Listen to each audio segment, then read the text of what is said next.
आधुनिक एव्हिएशनच्या इतिहासात बोईंग हे नाव विश्वास, तंत्रज्ञान आणि नवकल्पनांचे प्रतीक मानले जाते. पण आज खरा प्रश्न असा आहे, बोईंग खरंच तितकीच विश्वासार्ह आहे का जितकी जगाला वाटते?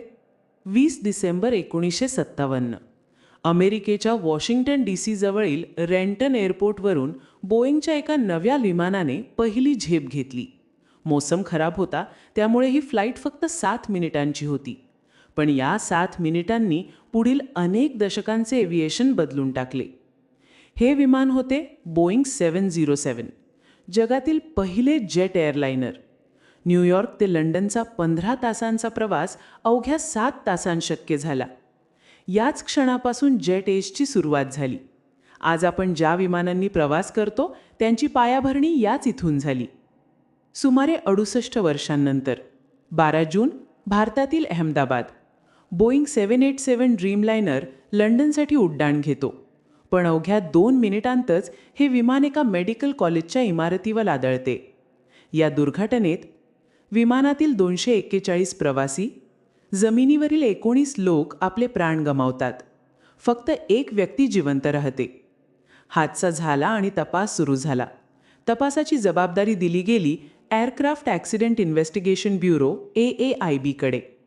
30 दिवसांनी आलेल्या प्राथमिक अहवालात सांगितले गेले की विमानाचे फ्युअल कंट्रोल स्विच उड्डाणानंतर काही क्षणांसाठी बंद झाले. यामुळे इंजिनला इंधन मिळाले नाही. इंजिनची शक्ती कमी झाली आणि विमान खाली येऊ लागले. कॉकपिट व्हॉइस रेकॉर्डरमध्ये पायलट्समधील संवाद ऐकू येतो.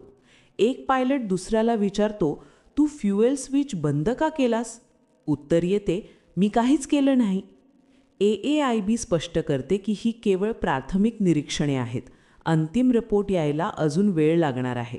पण तपास पूर्ण होण्याआधीच अमेरिकन मीडिया मैदानात उतरते. Wall street journal, Bloomberg, New York times सगळीकडे एकच कथा. त्यांचा दावा असा की या क्रॅशसाठी पूर्णपणे कॅप्टन सुमित सब्रवाल जबाबदार होते. इतकंच नाही तर त्यांनी मुद्दाम विमान पाडल्याचाही आरोप केला जातो. अमेरिकन मीडिया इथपर्यंत म्हणते की भारत या प्रकरणात निष्पक्ष तपास करणार नाही आणि दोष विमानावर ढकलला जाईल. म्हणजे तपास होण्याआधीच दोषी ठरवला जातो. पण प्रश्न असा आहे, बोईंगला इतकी घाई का आहे स्वतःला क्लीन चिट देण्याची? याचं उत्तर बोईंगच्या सध्याच्या परिस्थितीत दडलेलं आहे. आज बोईंगकडे मुख्यतः 3 कमर्शियल विमाने आहेत: 737 मॅक्स, 787 ड्रीमलाइनर आणि 777X. 737 मॅक्स आधीच गंभीर वादात अडकलेला आहे. 777X अजून बाजारात आलेलाच नाही. अशा परिस्थितीत 787 ड्रीमलाइनर हा बोईंगचा एकमेव कमाई करणारा आणि तुलनेने सुरक्षित मानला जाणारा विमान प्रकार आहे. एका 787 विमानावर बोईंगला जवळपास $30 दशलक्ष नफा होतो. जर 787 मध्ये तांत्रिक दोष सिद्ध झाला तर या विमानांची ग्राउंडिंग होऊ शकते, प्रोडक्शन थांबू शकते आणि आधीच कर्जात असलेली बोईंग दिवाळखोरीच्या उंबरठ्यावर जाऊ शकते. ही पहिली वेळ नाही जेव्हा बोईंगने स्वतःची चूक लपवण्याचा प्रयत्न केला आहे. 2018 आणि 2019 मध्ये बोईंग 737 मॅक्सचे 2 भीषण अपघात झाले. इंडोनेशिया आणि इथिओपियामध्ये 346 लोकांचा मृत्यू झाला. तपासात समोर आले की MCAS नावाच्या सॉफ्टवेअरने पायलटच्या आदेशांवर मात करून विमानाची नोज सतत खाली दाबली. पायलट्सना या सॉफ्टवेअरबद्दल पूर्ण माहितीच दिली नव्हती. तरीही सुरुवातीला बोईंगने दोष पायलट्सवरच ढकलला. नंतर सत्य बाहेर आलं, पण तोपर्यंत 346 लोक प्राण गमावून बसले होते. 2009 मध्येही असाच प्रकार घडला होता.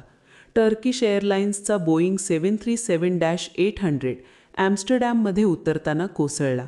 नंतर तपासात कळले की विमानाच्या ऑटो थ्रॉटल सिस्टमने चुकीचा डेटा दिला होता. तेव्हाही सुरुवातीला पायलट्सनाच दोष देण्यात आला. आज अहमदाबादच्या अपघातातही तोच पॅटर्न दिसतो. तपास पूर्ण होण्याआधीच पायलट्सवर आरोप आणि बोईंगला मोकळीक. खरा प्रश्न असा आहे, जर पायलट दोषी ठरले तर बोईंग वाचते, पण जर विमानात तांत्रिक दोष निघाला तर बोईंग अडचणीत येते. AAIBचा अंतिम अहवाल येईल आणि तेव्हा सत्य समोर येईल. पण एक गोष्ट नक्की आहे, 250हून अधिक लोकांच्या मृत्यूवरही प्रॉफिट आणि प्रॉपोगेंडा भारी पडताना जगाने पाहिलं आहे. हे सत्य किती कटू असलं तरीही ते समोर येणं गरजेचं आहे, कारण विमानं फक्त उडत नाहीत, त्यांच्यासोबत माणसांचा विश्वासही उडतो.